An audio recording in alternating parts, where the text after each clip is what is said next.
हरे कृष्णा. काय नाव सर तुमचं? माझं नाव प्रवीण कोहली. मी तर प्रवीण कोहली. हा, सेक्टर 11 मध्ये बँकेमध्ये. बँकेमध्ये मी माझी रिक्षा लावलेली वा वा. बँकेत गाडी मागं पार्क होती हा. आणि ते रस्त्यावर बसून हे भगवद्गीतेचा प्रसार करत होते. तेव्हा मी यांना गाडी करायला सांगितलं आणि मी थोडं कामात बाहेर गेलो आणि माझ्या मनात एकच विचारायला, आज ही भगवद्गीता घेऊन रस्त्यावर बसले. तर त्याच्यानंतर मी आलो, नंतर यांनी मला विचारलं, तेव्हा मी लगेच ती भगवद्गीता घेतली. विचारलं ना, कारण धर्माचं आचरण कसं होणार, धर्माचं रक्षण कसं होणार जर आपल्याकडेच भगवद्गीता नसेल तर कोण वाचणार? वाचू शकत कोण वाचेल? मला सांगा ना, आपणच आपल्या धर्माचं आचरण नाही केलं तर बाहेरचे लोक करतील का? नाही. आज बाहेरचे लोक करतात. बाहेर देशातले ते बघा, अमेरिकेमध्ये, जपान, सगळे रशियामध्ये सगळे आनंदाने करतायत, भगवद्गीता वाचतायत.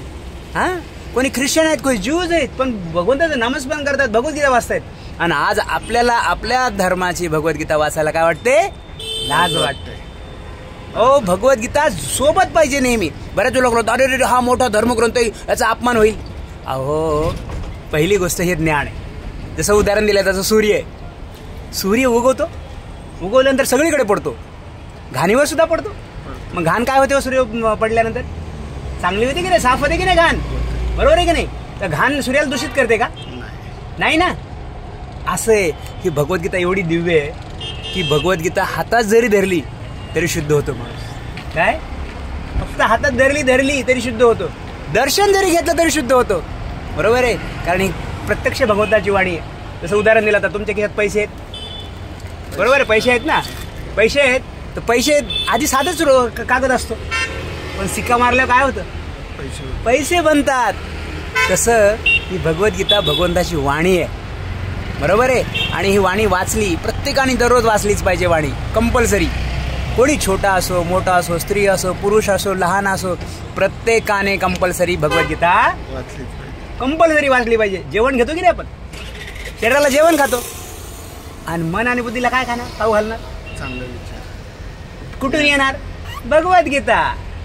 जसं उदाहरण दिलं तसं, आता तुम्ही रिक्षा चालवता, बरोबर आहे, तुम्ही रिक्षाला काय गॅस भरता, तुम्हाला गॅस पाजवला चालेल का? नाही ना. बरोबर आहे, तुम्हाला काहीतरी वेगळं लागतं जेवण. तसं आपलं शरीराला आपण जेवण अन्न देतो, मन आणि बुद्धीला काय पाहिजे? भगवद्गीता आणि नामस्मरण, या दोन गोष्टी पाहिजेत. बरोबर आहे. म्हणून आपण भगवंताचं नाव घेतलं पाहिजे. हरे कृष्णा कृष्णा कृष्णा हरे हरे, हरे राम राम राम हरे हरे. आजपासून तुम्ही वचन घ्या की दररोज 10 मिनिटं नामस्मरण करा आणि एक पान भगवद्गीतेचं. धन्यवाद धन्यवाद बंधू, खूप खूप धन्यवाद. हरे कृष्णा, जय हो. हां, काय रिक्षाचा नंबर तुमच्या? MH46BD 1229. 1229. जय हरे कृष्णा, धन्यवाद खूप खूप.